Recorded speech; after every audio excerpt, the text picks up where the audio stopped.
Welcome to the Military Explained.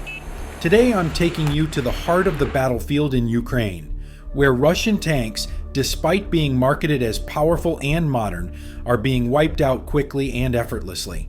These are not random accidents. They're clear indicators of outdated thinking, flawed design, and obsolete support systems within the Russian military, all of which are no longer suitable for the realities of modern warfare. In today's video, I won't just recount how Russian tanks explode in combat. I'll dissect why these armored vehicles, once considered the backbone of Russian military power, have become nothing more than mobile steel coffins the moment they enter battle spaces controlled by Ukrainian technology, speed, and human intelligence. I've watched hundreds of videos, analyzed dozens of destroyed Russian tanks, and one thing is shockingly consistent. When they get hit, they don't just stop, they explode. Not just engine fires or immobilization. We're talking about full turret blowing, crew killing, catastrophic explosions. Why? Because of a critical design flaw dating back to the Soviet era.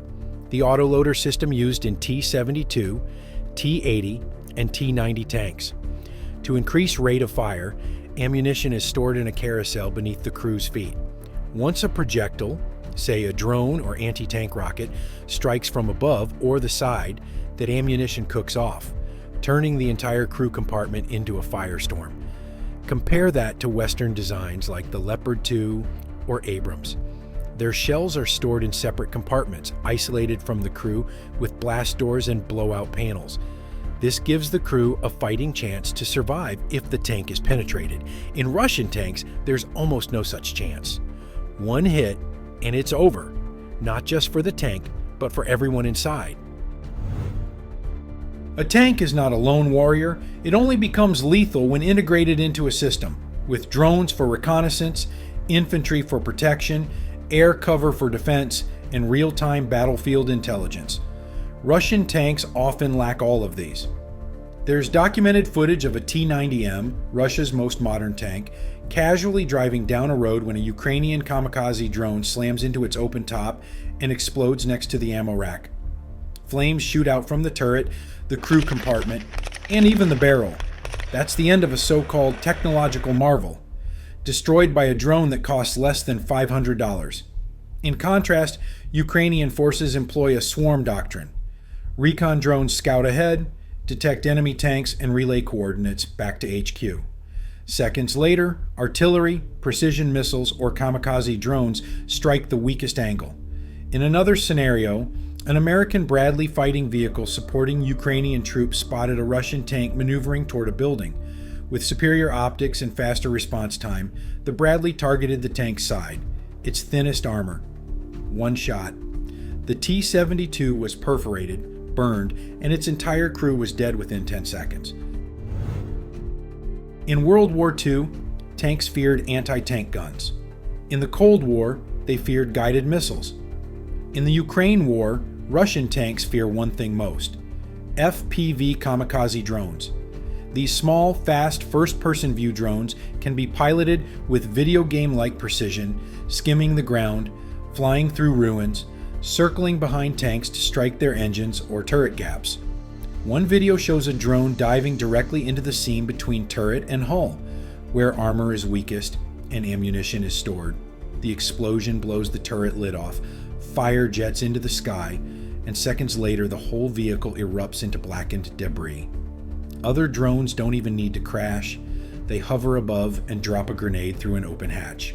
If the ammo's still inside, the explosion is apocalyptic. If it's not, no problem. The internal fire still renders the tank useless scrap. As drones became more dangerous, Russia scrambled to upgrade its tanks, adding welded steel cages on the turret, cope cages, reactive armor bricks, and even electronic jamming devices. But these fixes are like putting duct tape on a bullet wound. Ukrainian drones no longer need to ram into armor. They just drop grenades precisely into known weak points, often from vertical angles that no armor can protect. In one infamous scene, a T-90M, fully armored, covered with a cage, electronic warfare system humming, is stalked by a Ukrainian drone. It calmly floats above, finds the open hatch, and drops a grenade straight in. The fire suppression system fails. Flames erupt inside. Game over. It doesn't matter how thick the steel is, how new the tech sounds. If your doctrine is broken, no amount of hardware can save you. Russia's core problem isn't just its tanks, it's the refusal to understand modern war. This isn't a battle of big machines anymore.